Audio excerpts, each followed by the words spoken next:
جو صلہ رحمی نہیں کرتے ہیں ان کو اس کتاب سے ہدایت نہیں ملتی۔ الذین ینقضون عہد اللہ من بعد میثاقہ ویقطعون ما امر اللہ بہ، وہ لوگ جو کاٹ دیتے ہیں اللہ کے وعدے کو اس کو پکا کرنے کے بعد، اور جو اس چیز کو قطع کرتے ہیں جس کو اللہ تعالیٰ نے جوڑنے کا حکم دیا ہے، یعنی اللہ نے صلہ رحمی کا حکم دیا ہے، تو جو لوگ قطع رحمی کرتے ہیں ان کو اس کتاب سے بھی ہدایت نہیں ملتی۔ تو اس سے ڈرو کہ تم قطع رحمی کرو، اللہ سے بھی ڈرو، قطع رحمی سے بھی ڈرو۔ ان اللہ، بے شک اللہ تعالیٰ، اچھا یہاں اللہ پر نصب ہے کیونکہ یہ انا کا مبتدا ہے۔ اوریجنلی لفظ یوں بنے گا اللہ رقیب، دونوں رفع میں ہوں گے، ایک مبتدا ایک خبر، اللہ رقیب، اللہ تعالیٰ نگران ہے۔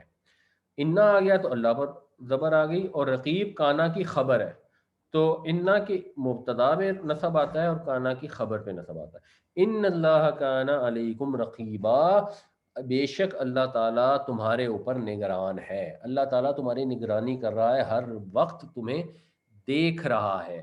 جب وہ ہر وقت تمہیں دیکھ رہا ہے تو کوئی بھی عقل مند آدمی جب موٹر وے پہ مثلاً اگر جا رہا ہے اور اس کو نظر آ رہا ہے کہ سامنے پولیس والا ہے، تو پھر وہ سپیڈ تیز نہیں کرے گا، نہیں تو اس کو جرمانہ پڑ جائے گا، پھر اس کو اس کی سزا بھگتنی پڑے گی۔ تو اب اگر آپ کو یہ پتا ہے کہ اللہ تعالیٰ ہمیں دیکھ رہا ہے، تو پھر اگر آپ عقل مند ہیں تو پھر آپ بچیں گے اس کی نافرمانی سے، پھر آپ ڈریں گے اس سے۔